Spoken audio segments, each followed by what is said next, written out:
बच्चों को इल्म दीन से सजा देना, ये कमाल की बात है। अगर हमने उसे मकान बना के दे दिया, मुमकिन है कि मकान बेच के खा जाए। बहुत सारे शहर में ऐसे लोग हैं जिनके बाप ने मकान बना के दिया, बेटा उसके घर को बेच दिया। मैं आज से कुछ साल पहले पटना के बगल में जहानाबाद के कुर्था में रहता था। 25 साल पहले मेरी मस्जिद के ठीक सामने एक आदमी का घर था। सड़क से पश्चिम तरफ मस्जिद थी और बिल्कुल सड़क से पूरब तरफ उसका घर था, और 15-20 फीट की सड़क थी वो। मैं जब ऊपर अपने कमरे में रहता था तो सामने उसकी छत थी। खुशहाल आदमी था, लेकिन शराब की आदत उसको लग गई थी। धीरे धीरे दुकान और जो उसके पास जमा माल था वो सबको बेच डाला। वो वक्त आया कि जो उनका अपना घर था, जो आज अगर वो घर रह गया होता कई करोड़ रुपए में बिकता वो घर, लेकिन उसने ये आज से 25 साल पहले उस घर को शराब पीने की बुरी लत की वजह से बेच डाला और बेघर हो गया। दूसरे शहर में जाके अपने रिश्तेदार के घर में जाके रहा। अब पता नहीं वो मर गया कि क्या हुआ, नहीं हुआ, चला गया। घर बाप ने दिया, बेटे ने उसको बेच डाला। बहुत सारे लोग हैं तो घर बना के बच्चों को देना ये कमाल की बात नहीं। बच्चा को इस काबिल बना देना कि खुद घर बनाने के लायक हो जाए। एक नहीं बल्कि 10 घर बना दे। अपने बाप की जमीन बेच बेच के कार खरीदना, अपने बाप की जमीन बेच बेच के घर बनाना, ये कमाल की बात नहीं। कमाल की बात यह है कि बाप ने अगर 5 एकड़ जमीन दी थी तो बेटा अपनी मेहनतों से उसे 10 एकड़ बना दे। बाप ने अगर 2 घर दिया था तो बेटा उस 2 घर को बचाए और फिर अलग से 2 घर वो खरीद ले। ये एक निकम्मा बेटा कभी नहीं कर पाएगा। ये कर पाएगा वो बाहुनर बेटा जिसको उसके बाप ने मजदूरी करके जमीन बेच के इल्म और हुनर सिखा दिया। सबसे बड़ी दौलत है इल्म, बहुत बड़ी ताकत का नाम है इल्म। नॉलेज इज पावर, इसको ऐसे ही नहीं कहा गया। मैंने अभी पूना के 50,000 के एक बहुत बड़े मजमे में सिर्फ 50 मिनट की तकरीर की थी। वहां के एक गैर मुस्लिम लीडर स्टेज पे आ गए। उन्होंने कहा कि मौलाना साहब, आपने जो आप इस्लाम का इंट्रोडक्शन करवाया है, इस्लाम के पैगंबर की आमद से दुनिया को क्या मिला? कहा कि मैं सुनकर आश्चर्यचकित रह गया हूं कि आज, मैंने सिर्फ यही कहा था कि आज से 500 साल पहले हिंदुस्तान में एक भी कॉलेज नहीं था। 1000 साल पहले अमेरिका नाम का कोई मुल्क दुनिया में नहीं था। लेकिन आज सारी तरक्कियां सिर्फ इल्म की वजह से हुई। तो 1500 साल पहले हमारे पैगंबर ने इल्म को ताकत कहा था। Knowledge is power, knowledge is right, अल इल्म नूर, अल इल्म कुव्वा। तो हुजूर ने इल्म को ताकत से संज्ञा दी। और आज जितनी भी कॉलेजेस और यूनिवर्सिटीज कायम हुई हैं, ये सारी की सारी पैगंबर आज़म अलैहिस्सलाम की आमद का नतीजा है। और क़यामत तक जितनी डेवलपमेंट होंगी एजुकेशनल, वो सब का सेहरा पैगंबर आज़म के सर अक़दस पे जाएगा। क्योंकि सबसे पहले हुजूर ने इल्म पे जोर दिया। हर मर्द और औरत पर इल्म हासिल करना फर्ज है। तलबुल इल्म फरीज़तुन अला कुल्ले मुस्लिम व मुस्लिमा। हर मुसलमान मर्द और औरत पर इल्म हासिल करना फर्ज है। आज सारे लोग उसी नारे को अपनी जबान पे ला रहे हैं कि बिल्कुल। चपरासी भी कहता है मुझे मेरे बच्चे को पढ़ाना, मजदूर भी कहता है मुझे अपने बच्चे को पढ़ाना है। मैं मजदूरी करता रहा, चूंकि मैं नहीं पढ़ा, मैं नहीं चाहता कि मेरा बच्चा मजदूरी करे, मैं उसे पढ़ाना चाहता। एक फैक्ट्री में काम करने वाला वर्कर कहता है कि मैं पढ़ा नहीं, इसलिए मैं ईंट ढोता हूं, मेरा बच्चा पढ़ेगा ताकि ये काम ना करे जो काम मैं कर रहा हूं। सारे लोग ही चाहते हैं। अगर आज इल्म की ताकत का एहसास हुआ है लोगों को और ये औरतें सशक्त होंगी, महिलाओं का सशक्तिकरण का जो माहौल और जो नारा दिया गया है, औरतें ताकतवर होंगी जब पढ़ेंगी लिखेंगी, आप ये जान लें कि यह नारा आपके पैगंबर ने अता फरमाया है कि तलबुल इल्म फरीज़ा, इल्म हासिल करना फर्ज है औरतों और मर्दों पे। हर मुसलमान मर्द और औरत पे इल्म हासिल करना फर्ज है। इसलिए अगर चाहते हैं कि मेरा बच्चा तरक्की करे और आने वाले दिन में आपकी यादगार बने, तो सिर्फ एक रास्ता है कि उसको इतना इल्म सिखा दें कि वह एक घर नहीं बल्कि 5 घर खरीद ले, 1 एकड़ जमीन ही 10 एकड़ जमीन खरीद ले। इसी पूर्णिया में एक बंदा है जिसने 50 बीघा जमीन खरीदी है, जो आज खरबों की संपत्ति है, खरबों की संपत्ति, खरबों की। एक एकड़ जमीन उसका बच्चा बेचेगा तो करोड़ों रुपए, इतनी प्रॉपर्टी उसके पास है। वो बंदा मर गया, लेकिन अपने बेटे को इतना इल्म सिखा गया कि आज उसका बेटा इंडिया में नहीं बल्कि अमेरिका में रहता है और यहां खरबों की प्रॉपर्टी पड़ी हुई। तो अब उसका बेटा जमीन बेच के नहीं खा रहा है, बल्कि बाप की जमीन यूं ही पड़ी हुई। वो खुद कई लाख रुपए माहाना कमाता है। अगर बाप ये सोचता कि अरे इतनी सारी जमीन है, मेरा बेटा आधी पे भी लगा देगा तो भी आराम से दूध और भात खाएगा, तो उसका बेटा एक एक पाठ को बेच करके चंद साल के अंदर में सारी जमीन खत्म कर देता।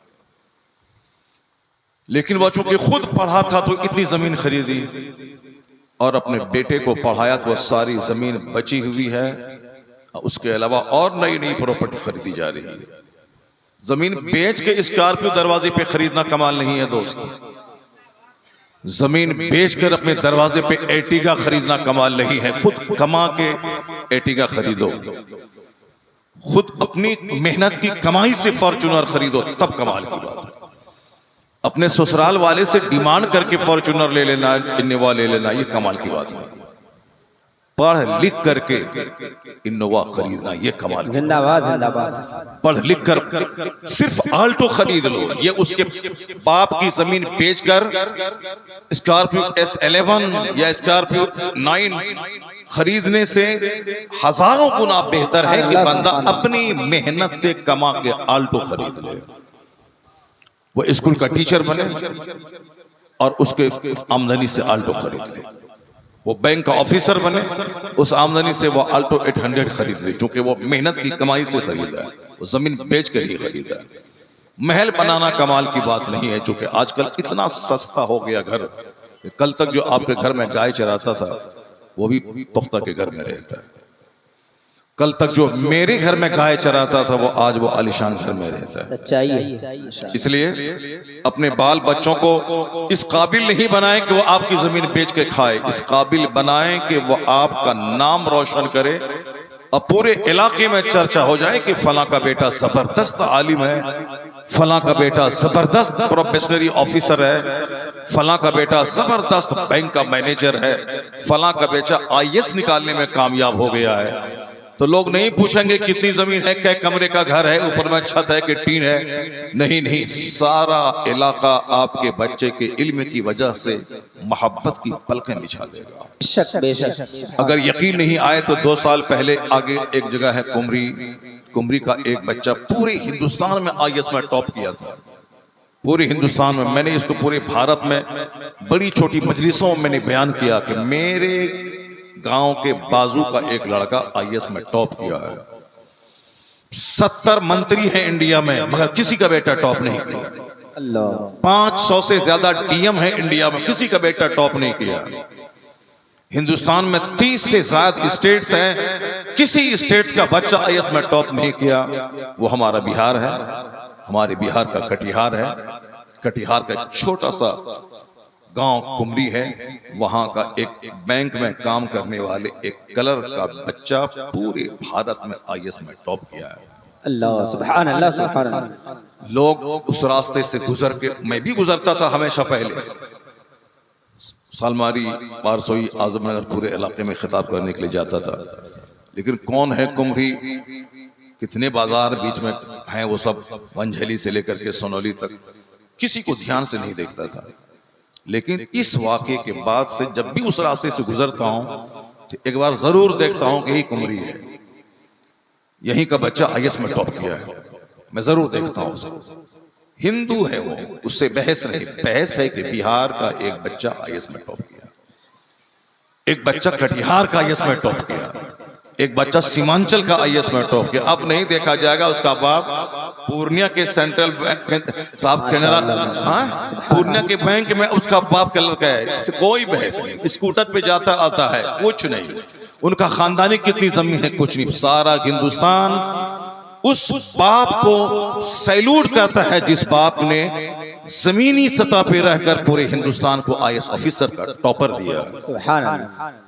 मकान बनाना, गाड़ी खरीदना, मैं उस गांव में बोल रहा हूं जिस गांव के लोग जमीन बेचकर स्कॉर्पियो खरीदने, हाय हाय हाय हाय, सच्चाई है। वाह। उस गांव को मैं उस गांव में खिताब कर रहा हूं। जिंदाबाद। आज नोट कर लेना, बाप की जमीन बेचकर गाड़ी खरीदना कमाल नहीं है। आज के बाद से कसम खा लो कि बाप की जमीन बेचकर नहीं खरीदूंगा गाड़ी। अपने बेटे को पढ़ाऊंगा, लिखाऊंगा, बाप की जमीन बेच के बच्चों को पढ़ाऊंगा। फिर वही बच्चा जब अपनी कमाई से फॉर्च्यूनर खरीदेगा तो एक गांव नहीं बल्कि पूरे इलाके का नाम रोशन करेगा। इल्म ताकत का नाम है, इल्म रोशनी का नाम है, इल्म शक्ति का नाम है। मुफ्ती अयाज साहब ने कॉन्वेंट नहीं खोला है कि व्यापार और बिजनेस करे। अपने बच्चे को दीजिए 50,000 पे एडमिशन करवाइए, हर महीने 5,000 की फीस दीजिए। अभी मेरा बच्चा डॉक्टर शफीक साहब के स्कूल में पढ़ता है।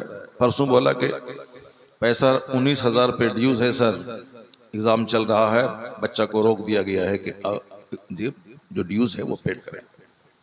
मैंने कहा यार अभी तो 1 महीना पहले दिया है। कहा नहीं नहीं अभी 19,000 रुपए। मैंने फौरन फोन पे से किया उसको। इतने पैसे स्कूल वाले कमा रहे हैं, बिजनेस है। एक एक बच्चे को इंग्लिश मीडियम में पढ़ाने के नाम पे, जिसको सिर्फ ABCD ग ख ग 1 2 3 4 इसके अलावा कुछ नहीं आता है साल भर पढ़ने के बाद। क्योंकि मैं अपने बच्चों को भी 6-7 साल से इंग्लिश मीडियम में पढ़ा रहा हूँ, मगर सिवाय ABCD के कुछ नहीं आता उसको। हाँ थोड़ा ऊपर गया तो कुछ अभी आ रहा है, मगर पैसे मुझको अलीफ बा से लेकर के बुखारी शरीफ तक पढ़ने में उतने पैसे नहीं खर्च किए होंगे मेरे वालिद ने मेरे पीछे, जितना मैंने उसको भी 5 क्लास तक पढ़ाने में खर्चा कर दिया उसको, उससे कई गुना ज्यादा। तो मुफ्ती अयाज साहब ने माल कमाने वाला मदरसा खोलने का प्लान नहीं बनाया। इन्होंने आपके बच्चों को सशक्त और ताकतवर बनाने के लिए मदरसे की बुनियाद रखी है, ताकि गरीबों से, मालदारों से पैसे लिए जाएं जिस पर ज़कात फर्ज है, कुर्बानी वाजिब है, सदक़े फित्र वाजिब है, उनसे माल लिए जाएं और गरीबों के बच्चों को मुफ्त में तालीम दी जाए, उसको दीन सिखाया जाए। लड़कों के स्कूल खोलकर बहुत सारे लोग पैसा कमाते हैं, मगर आधी आबादी औरतों की है। इन औरतों को दीन कौन सिखाएगा? इन औरतों को इल्म के नूर से कौन आरास्ता करेगा? स्कूल कॉलेज में तो साहब पियानो बजाओ, डांस करो, नाच करो, ये सब हो रहा है, मगर उसे हया कौन सिखाएगा? एक औरत अगर बिगड़ गई तो सारा समाज बिगड़ जाता है। एक औरत अगर अच्छी आ गई तो सारा समाज सुधर जाता है। गांधी जी ने आज से कई साल पहले कहा था, give me a good mother, I will give you good society. तुम मुझे एक अच्छी माँ दे दो, मैं तुम्हें एक अच्छा समाज दे दूंगा। मैं भी अपनी माँ के पेट से पैदा हुआ, मेरे 5 भाई पैदा हुए, 6 बहन पैदा हो गई। ये 6 5 11 एक माँ से, अब ये 11 के 5 5 6 6 7 7 बच्चे हैं। खुद हमारे 5 भाई, 5 की 5 बीवियां, सबके पास बच्चे। मेरे खुद 7 बच्चे हैं, 4 बेटियां हैं, 3 बेटे हैं। तो एक औरत के शिकम से अब कितना चमन आबाद हो गया। अगर औरत कायदे की रही तो सारा समाज सुधर जाएगा, अगर औरत बेकायदा मिल गई तो सारा समाज तबाह बर्बाद हो जाएगा। क्योंकि औरत के गोद से ही समाज निकलता है, औरत के शिकम से ही एक समाज पलता है। अगर वो कमजोर रही तो सारा समाज कमजोर हो जाएगा। इसलिए औरतों की तालीम पे जितना जोर इस्लाम ने दिया उतना किसी ने नहीं दिया। और इस ताल्लुक से मैं आपको कहना चाहूंगा कि आज सारी दुनिया की में सबसे बुलंद तरीन शख्सियत, सबसे महानतम इंसान, सबसे अजीम तरीन इंसान पैगंबर आजम सल्लल्लाहु अलैहि वसल्लम की ज़ात गिरामी, जिसको आज सारी दुनिया को इस बात का एतराफ़ है, अमेरिका से लेकर हिंदुस्तान तक पूरी दुनिया में। ये हिंदुस्तान के दो चार लुच्चे लफंगे ये क्या जाने मुस्तफ़ा जान रहमत कौन है, इनको तो नफरत की खेती करनी है, इनको तो दुश्मनी का माहौल बनाना है, इनको तो साफ सिर्फ आग लगा के कुर्सी हासिल करनी है, वरना ये लुच्चे क्या जाने कि मुस्तफ़ा कौन है।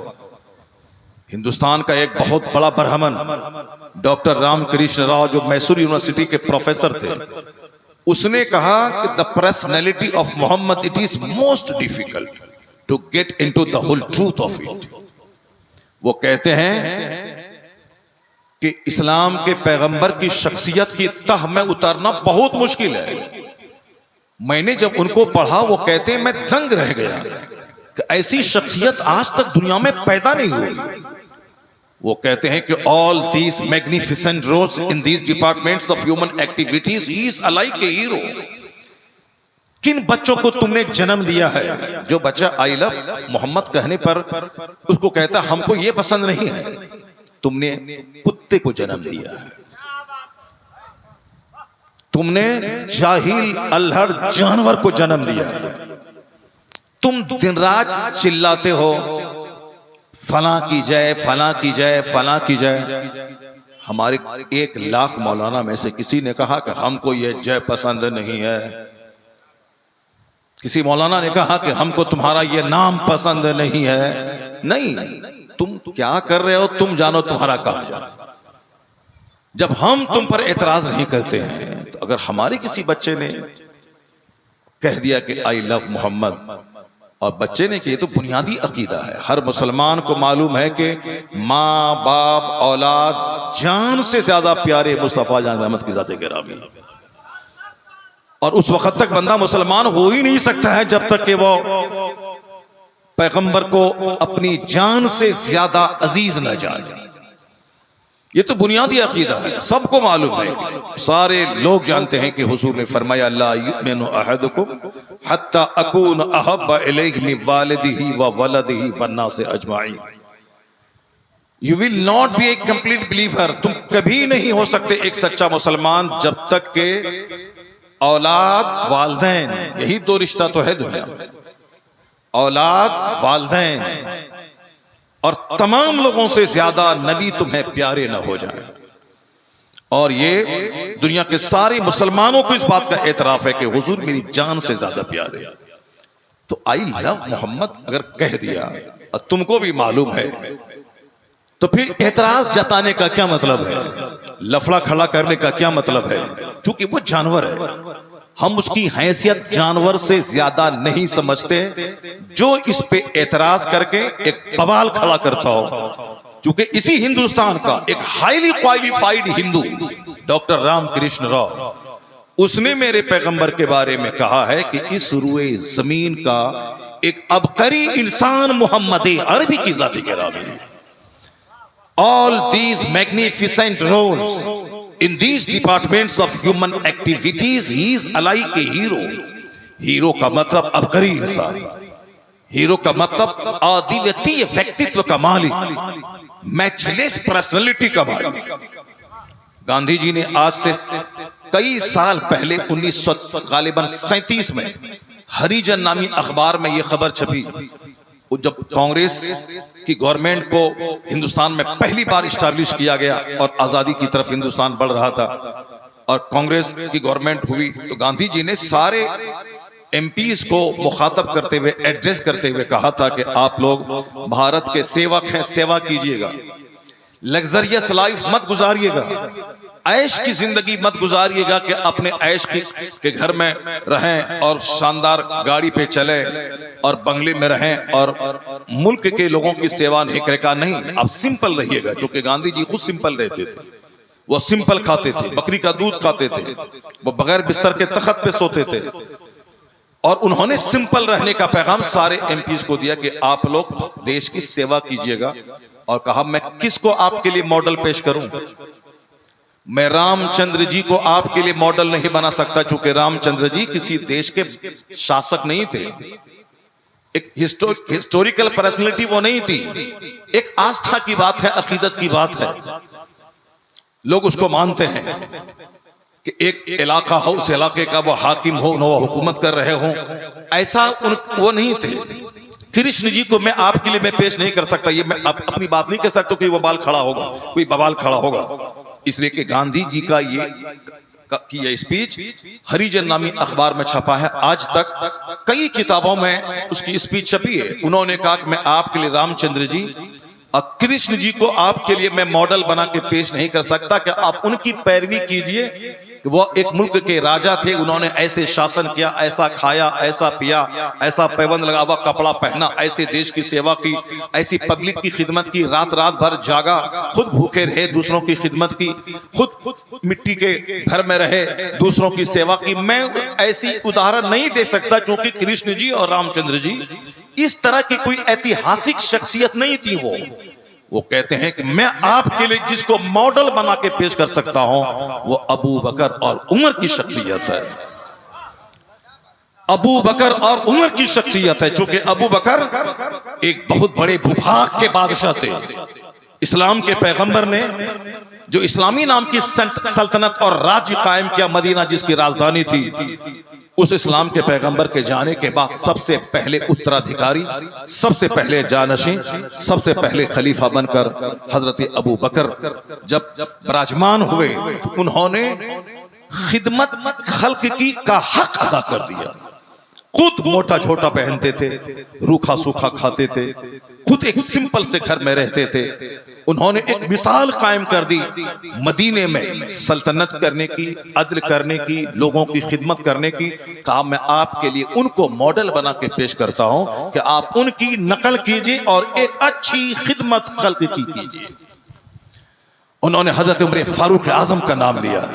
तो आपको मालूम होना चाहिए कि अमेरिका का डॉक्टर माइकल हार्ट, जो बहुत बड़ा पढ़ा लिखा आदमी, इसीलिए उसने कहा था कि he was the only man in history who was supremely successful on both levels, religious and secular। क्या कहा? एक बहुत बड़ा पढ़ा लिखा आदमी के तारीख आदमियत का एक लौता इंसान थे मोहम्मद अरबी, जो मजहब और सियासत दोनों सतह पर सबसे ज्यादा कामयाब तरीन शख्स हुए।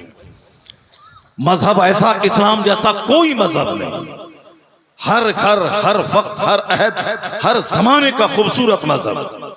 एक नमाज, एक रोजा, एक हज, एक ज़कात, एक निकाह, एक खुला, एक तलाक का कानून पूरी दुनिया में। ऐसा नहीं कि अमेरिका के लिए अलग, इंडिया के लिए अलग, ऑस्ट्रेलिया के लिए अलग और साहब यूरोप के लिए अलग, एशिया के लिए अलग नहीं, बल्कि पूरी दुनिया के लिए एक कानून दिया। 14 सदियां गुजर गई, आज तक किसी ने उनके बदलने की बात नहीं की। वक्त गुजरता जाता है, इस्लाम के पैगंबर के कानून का महत्व बढ़ता चला जाता है। आज की तारीख में जितने लोग पढ़ते हैं, जिसको अखलाक कहते हैं, मोरालिटी कहते हैं, ह्यूमैनिटी कहते हैं, मानवता कहते हैं, इंसानियत कहते हैं, आदमियत कहते हैं, जिसको वो आदमियत कहते हैं, वो सारी शिक्षाएं पैगंबर आजम की अता की हुई है। आप एक एक हदीस को लीजिए और दुनिया के दानिश्वरों के अक़वाल को लीजिए, जहां भी अच्छाइयां हैं वो सब मुस्तफा जान रहमत की अता की हुई है। क्योंकि जितने भी लोग अच्छी बातें आज कह रहे हैं, यही बात अगर मुस्तफा ने 1500 साल पहले कही है तो क्या कहेंगे आप? जो कुछ भी आपकी जबान से निकल रहा है, जबान आपका है, मगर ये स्लोगन, ये नारा मोहम्मद अरबी का अता किया हुआ है। आज आप कहते हैं कि माँ की गोद से लेकर कब्र की गोद तक पढ़िए, आज कहते हैं कि औरतों को पढ़ाइए, आज कहते हैं यतीमों पर शफकत का हाथ डालिए, आज कहते हैं अपने पड़ोसी का ख्याल रखिए, आप कहते हैं कि पड़ोसी तकलीफ दे तो सब्र कीजिए, अपनी तरफ से तकलीफ मत पहुंचाइए, आप कहते हैं कि सबसे अच्छा इंसान वो है जो अपने से दूसरों को फायदा पहुंचाने वाला है, आप कहते हैं कि सूद खा के आप गरीबों को इसका इस्तेहसाल मत कीजिए, शराब पी के औरतों पे अत्याचार और जुल्म मत कीजिए, आप कहते हैं कि अपने पड़ोसी की जमीन पे नाहक कब्जा न कीजिए।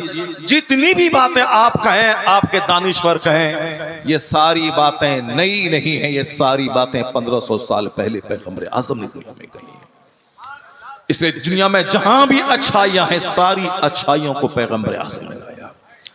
और यूरोप का एक दानिश्वर, जहां से माइक्रोफोन दुनिया को मिल रहा, जहां से हवाई जहाज दुनिया को मिल रहा है, जहां से साइकिल से लेके हवाई जहाज तक, ये सारी इजादात हिंदुस्तान का कोई एक महारथी नहीं दिया। मेरा मुल्क है, मैं हिंदुस्तान से मोहब्बत करता हूं। आई लव इंडिया, हिंदुस्तान से मुझे प्यार है चूंकि मैं यहां पैदा हुआ हूं। लेकिन मैं ये भी कह सकता हूं कि हमारा दुर्भाग्य है कि हिंदुस्तान का कोई आदमी हवाई जहाज नहीं बनाया। ये हमारा दुर्भाग्य है कि हिंदुस्तान का कोई आदमी हेनरी फोर्ड बनकर मोटर कार का फॉर्मूला नहीं दिया। ये हमारा दुर्भाग्य है कि हिंदुस्तान 140 करोड़ की आबादी वाला मुल्क ये माइक्रोफोन नहीं बनाया। ये सारा फॉर्मूला 7 समंदर पार के अमेरिका यूरोप के दानिश्वर दे रहे हैं।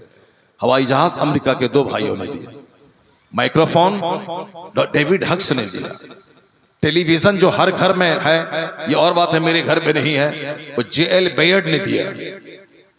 ये सारे फॉर्मूलाज यूरोप के दानिश्वर दे रहे हैं। मोबाइल मैं चला रहा हूं, देने वाला 7 समंदर पार का, हवाई जहाज पे मैं उड़ रहा हूं, बनाने वाला अमेरिका का।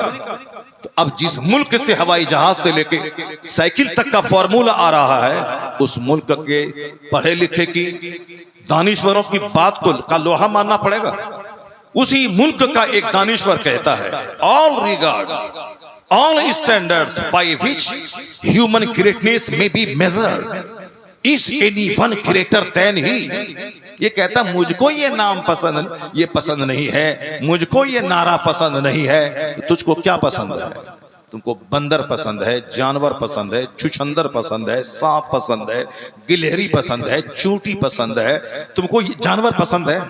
मगर इस दुनिया की इंसानियत को जिसने एक जबरदस्त योगदान दिया, जिसने शैक्षणिक क्रांति पैदा की, जिसने बेवाओं को जीने का हक दिया। बेवाएं तो मारी जाती थी, उन पर के सर पे बकरी की मेमनी डाली जाती थी। औरतों का कसूर क्या था कि अगर शौहर उसका मर गया शादी के 5 दिन के बाद, लेकिन वह सारी जिंदगी चीख पुकार करके सिसक के रह जाती थी। कोई उनके हक की बात बोलने वाला समाज में नहीं था कि अगर शादी के बाद 5 दिन के बाद अगर जवान शौहर मर गया, इसमें औरत का कसूर क्या है? हर आदमी अकेला पैदा होता है, हर आदमी अपनी मौत से मर जाता है, लेकिन इसको औरतों के सर पे क्यों मढ़ा जाता था कि ये कातिल है, ये डाइन है, शौहर को खा के आ गई है। आज भी समाज में ऐसे लोग मौजूद हैं जो औरतों को कोसते हैं कि तुम्हारी वजह से ऐसा हुआ है। तो तुम मर्दों की क्यों नहीं कोसता कि उनके खानदान की वजह से ऐसा हुआ कि औरत बेवा हो गई? नहीं, ये सब कुछ औरतों पे मढ़ा कल भी जाता था और आज भी कहीं न कहीं ये वीकनेस दुनिया में मौजूद है। किसने इन बेवाओं की आवाज को सुनकर सारी दुनिया में कहा कि इनका कोई कसूर नहीं है, इसलिए इनको अभागन बनने से कोई नहीं रोकेगा। और ऐलान भी किया प्रैक्टिकल में, 25 साला मुस्तफा 40 साला अधेड़ औरत से निकाह करके सारी दुनिया को बता दिया कि जो मैं कह रहा हूं प्रैक्टिकल में अमल करके मैं तुझको दिखला रहा हूं। इसलिए कि ये शादी ख्वाहिश की तकमील नहीं है, बल्कि पूरी दुनिया से एक गलत रीति रिवाज का खात्मा करने के लिए मोहम्मद अरबी ने ये निकाह किया। नारे तकबीर, नारे रिसालत, अज़मत मुस्तफा, पैगामे मुस्तफा, खलीफे सरकारे ताजुश शरिया। तुम्हें मालूम है मेरे पैगंबर का हुस्न ऐसा था कि जैसा हसीन कोई दुनिया में आज तक पैदा नहीं हुआ। ऐसा हसीन जिसने उनको देखा उसने कहा कान्ना शम्स तजरी फी वजही, गोया एक सूरज था जो मुस्तफा के चेहरे पे तैर रहा हो। हुजूर का हुस्न ऐसा जैसे चांदी को ढाल दिया गया हो, जिसमें मुबारक ऐसा कि वमा मसस्तु दिबाजतन और हरीरन अलयना मिन कफ रसूलिल्लाह, कोई रेशम कोई दिबाज मुस्तफा की हथेली से ज्यादा खूबसूरत नर्म नहीं था। जाबिर इब्ने समोरा कहते हैं कि 14वीं रात का चांद चमक रहा था, सुर्ख धारीदार चादर पैगंबर आजम के जिस्म अक़दस पर थी। कभी मैं हुजूर का चेहरा देखता, कभी चांद को देखता। चांद एक ही दिन जवान होता है, वह 14वीं रात को। उगने के दिन बारीक रहता है, 14वीं के दिन वो 14वीं रात को जवान होता है मुकम्मल, फिर दूसरे दिन से वो घटना शुरू होता है। 14वीं रात का चांद जिसे बद्र कहते हैं। जाबिर इब्ने समोरा कहते हैं कि मैं कभी हुजूर का चेहरा देखता, कभी चांद को देखता। मेरे दिल ने कहा व वजहु अहसनो मिनल कमर, मुस्तफा का चेहरा चांद से ज्यादा खूबसूरत है। इतने खूबसूरत पैगंबर जब जवान हुए होंगे, अभी सुना आपने हमारे अख्तर भाई ने क्या कहा, हलीमा की वह ऊँटनी जो बिल्कुल कमजोर थी, लागर थी, जब सरकार उस पर सवार हुए, जब हलीमा जिसको कह चुकी थी कि ये यतीम है, क्या इसकी खिदमत के बाद क्या इनाम मिलेगा, सारी औरतों ने छोड़ा, वो भी छोड़ चुकी थी, लेकिन कोई बच्चा नहीं मिला तो कहा चलो इसी को ले लिया जाए। उसको लेके जब चले तो फिर ऊँटनी में वो तेजी आ गई कि सारी ऊँटनियां पीछे रह गई, हलीमा की ऊँटनी सबसे आगे हो गई। उनके खानदान में पहुंची तो एक बहार आ गई, रात भर घर में बगैर चराग जलाए हुए रोशनी थी। जब वो लेने गई मोहम्मद इब्ने अब्दुल्लाह को, अब्दुल्लाह के चांद को, तो चादर उस पर डाली हुई थी, चादर के अंदर से इस कदर नूर छन छन के निकल रहा था जैसे किसी चांद को किसी फानूस में रख दिया गया। इस कदर मुनव्वर थे मुस्तफा। बचपन में रास्ते से गुजरते थे तो लोगों की निगाहें जम जाती थी, लोग कहते थे इन्ना लिहाजल गुलाम लशाना, इस शहजादे की शान बहुत बड़ी है। उनकी नाक, उनकी पेशानी, उनका रुखसार, उनका चेहरा, उनका कद, उनकी बात, उनके चलने का अंदाज, यानी एक कामयाब तरीन व्यक्तित्व में जो विशेषताएं, जो खूबियां होनी चाहिए, वो सारी क्वालिटी पैगंबर आजम में मौजूद थी। लोग कहते थे कि इनका मुस्तकबिल बड़ा शानदार है। बचपन में जो ज्यादा खूबसूरत होता है, जवानी में उसकी खूबसूरती और उभर जाती है। मैं ये कहना चाहता हूँ, काला कलोटा आदमी जवान होता है, चेहरे पे चमक पैदा हो जाती है। खूबसूरत अगर वो जवान होता है, खूबसूरती और दोबाला हो जाती है। पूरी रुए जमीन का सबसे हसीन तरीन इंसान जो पैदा होते ही घर द्वार मोहल्ला मकान कबीला सबको रोशन कर रहा हो, वो जब 25 साल की जवानी को पहुंचे होंगे तो उनके रुखसार के हुस्न का आलम क्या रहा होगा। इतने बड़े मुस्तफा जिसको अरब के बड़े बड़े लोग चाहते थे मेरे दामाद बन जाए, मेरी बेटियां इनके निकाह में चली जाएं, सारे लोग तमन्ना करते थे। लेकिन उस वक्त में अगर हुजूर चाहते तो अरब की हसीन तरीन दोशीज़ाओं से एक ने एक दर्जन औरतों से आप निकाह कर लेते। ये कोई ऐब की बात भी नहीं थी अरब में, क्योंकि अरब का कल्चर था कि लोग 50-50 शादियां करते थे, 100 निकाह करते थे। वहां अगर 50 निकाह कर भी लेते तो कोई ऐब की बात नहीं थी। हमारे यहाँ ऐब समझते हैं एक से ज्यादा शादी करने को लोग, लेकिन जहां 50-50 शादी अक्सर लोग कर रहे हो, वहां ऐब की बात नहीं थी। अरब में 50-50 शादियां लोग करते थे। हुजूर का हुस्न ऐसा था कि एक दर्जन खूबसूरत 18 साल की दोशीज़ा औरतें उसके निकाह में आ सकती थी। लेकिन उस हुस्नो जमाल की उस आलमे शबाब में, हुस्नो जमाल के उस आलमे शबाब में आपने 40 साला बेवा खातून जो 2 शौहर से बेवा हो चुकी हैं, उसका इंतखाब करने का मतलब है कि शादी में ख्वाहिशात का कोई दखल नहीं था। अंदरूनी तौर पर एक गंदी रीति रिवाज को मिटाना, एक नए अहद का आगाज करना, और हुजूर के हर काम में जो हिकमतों का समंदर पिन्हा है, उनकी शादी में भी बेशुमार हिकमतें पोशीदा थीं, ताकि शादी मोहम्मद की हो रही है और लाखों बेवा औरतों को जीने की नई सुबह मिल रही है।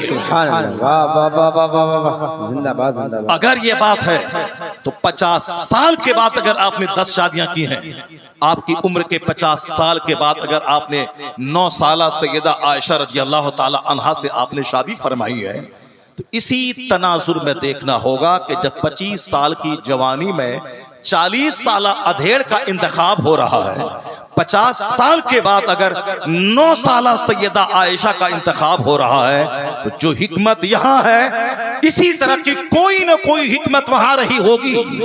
वहां हिकमत यही रही होगी कि हुजूर की 11 में से 10 बीवियां, वो सारी बीवियां आपकी बेवा थी या तलाकशुदा थी।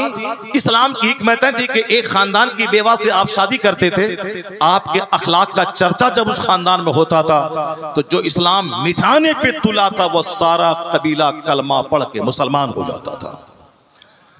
हुजूर की एक बीवी हम मुसलमानों की एक मुकद्दस मां, उसका पूरा कबीला यहूदियों का था।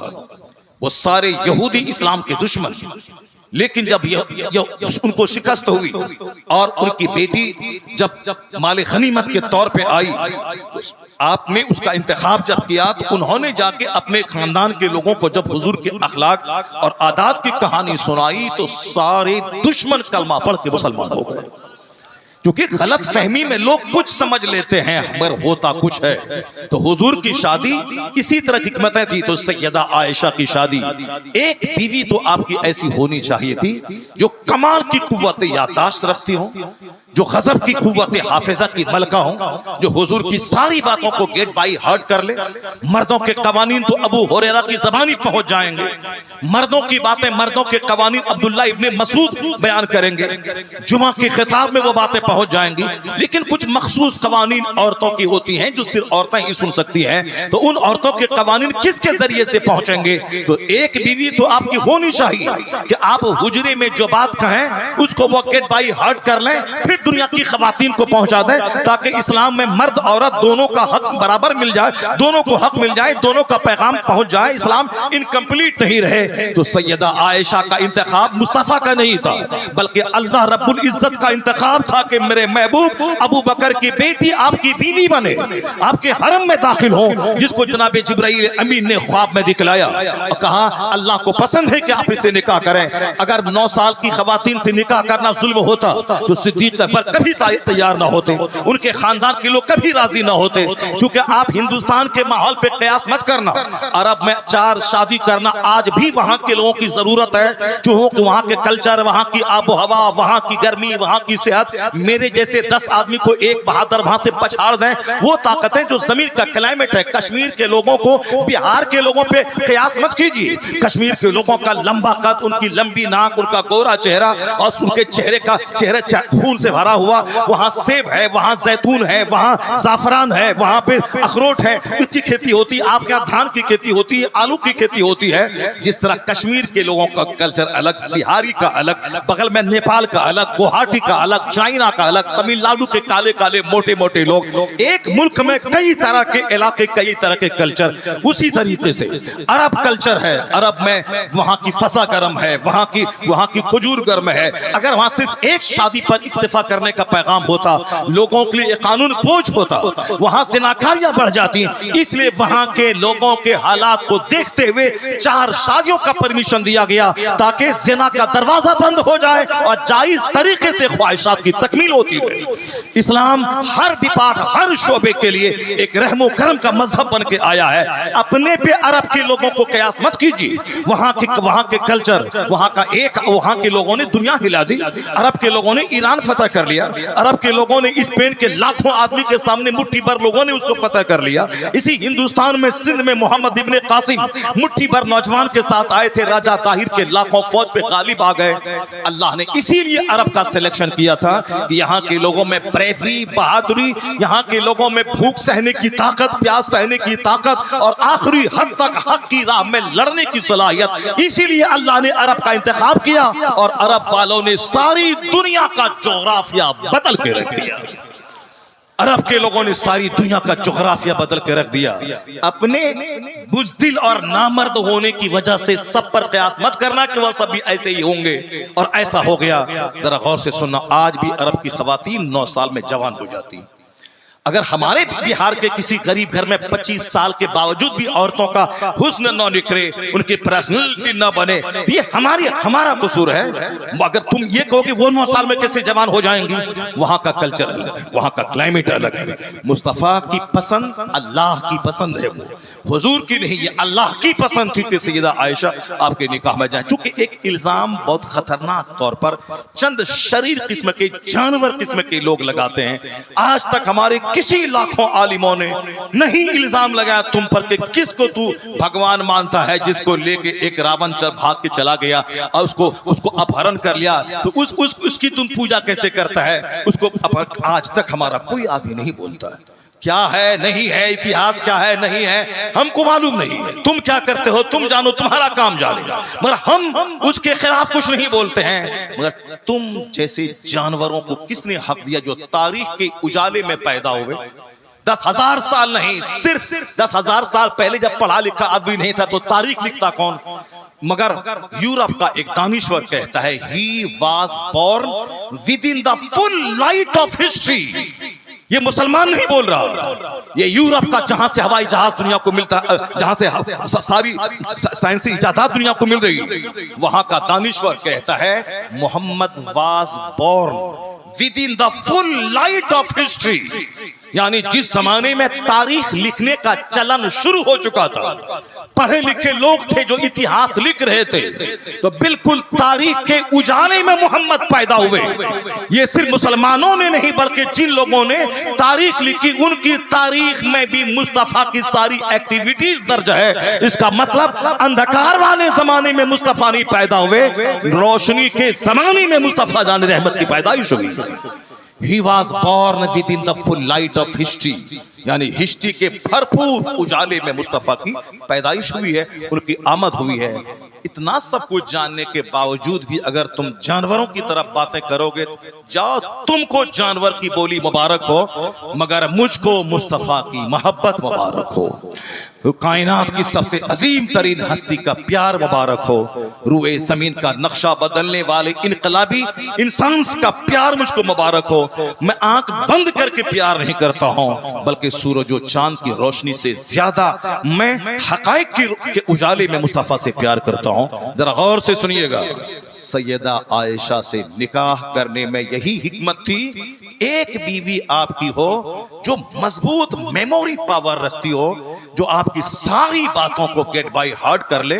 फिर हुजूर के विसाल के बाद सैयदा आयशा ने जो एक मुहद्दिसा मुफक्किरा बनकर जो दीन की खिदमत की है, वो तारीख पढ़ने वाले अच्छी तरह जानते हैं। इसका मतलब है कि आज औरतों के कवानीन, मर्दों के कवानीन सब बिल्कुल उजाले में हैं, कोई अधूरा इस्लाम नहीं है। इसको मुकम्मल बनाने में सैयदा आयशा रज़ियल्लाहु ताला अन्हा का भरपूर हाथ है। अगर वो मेरी मां मुस्तफा के निकाह में नहीं जाती तो इस्लाम का कानून कंप्लीट नहीं होता। जिस तरह सैयदा खदीजा से निकाह करना हिकमतों से भरा था, उसी तरह सैयदा आयशा से निकाह करना भी हिकमतों से भरा हुआ है, क्योंकि मुस्तफा का सारा काम फुल ऑफ विजडम, हिकमत से भरा हुआ है। सिर्फ ब्रेन लगाने की जरूरत है और सोचने की बात है। आका अलैहिस्सलाम का बचपन बेदाग, जवानी बेदाग, आपकी शख्सियत बेदाग, लाजवाब। किसी ने आप पर उंगली नहीं उठाई, सारे लोग बदकार थे, अक्सर लोग बदकार थे, मगर हुजूर पर बदकारी का एक शायबा तक नहीं गुजरता था। गर्दन तक लोग शराब में धंसे थे, मगर एक बूंद का कोई दाग मुस्तफा की शख्सियत पे नहीं था। गर्दन तक लोग बदकारी में धंसे थे, मगर बदनिगाही का छोटा सा धब्बा भी हुजूर की शख्सियत पे नहीं था। वहां के लोगों ने मजनू कहा, सब कुछ कहा, मगर आप पर बदअमली को कभी मंसूब नहीं किया कि आपके किरदार और कैरेक्टर में कोई दाग हमने देखा। नहीं, सबने लाजवाब कहा। इस बेदाग शख्सियत के बारे में आज पढ़ी लिखी दुनिया, अरब का एक अनिश्वर कहता है, all regard, all standards by which human greatness may be measured is anyone greater than he. इंसान की अजमतों को नापने का जितना पैमाना हो, इंसान की बुलंदी को जांचने का जितना मेयार, जितना मेजरमेंट हो, वो सारे मेजरमेंट को ले आओ और उस पे जांचो कि कौन इस दुनिया का सबसे अजीम तरीन इंसान है, हर एतबार से कामयाब। वो कहते हैं, who could dare to compare any great man in history like Mohammed. पूरे मानव इतिहास में कौन है जो मुस्तफा का मुकाबला कर सके। वो कहते हैं, हर नजरिए से लाजवाब है मुस्तफा, हर एंगल से देखा जाए लाजवाब है मुस्तफा। तो लाजवाब से मोहब्बत करना, मोहब्बत का इजहार करना, ये तो हमारा अखलाकी फर्ज है, तुम्हारा भी फर्ज है। तुमको भी कहना चाहिए कि आई लव मोहम्मद। हिंदू बोले आई लव मोहम्मद,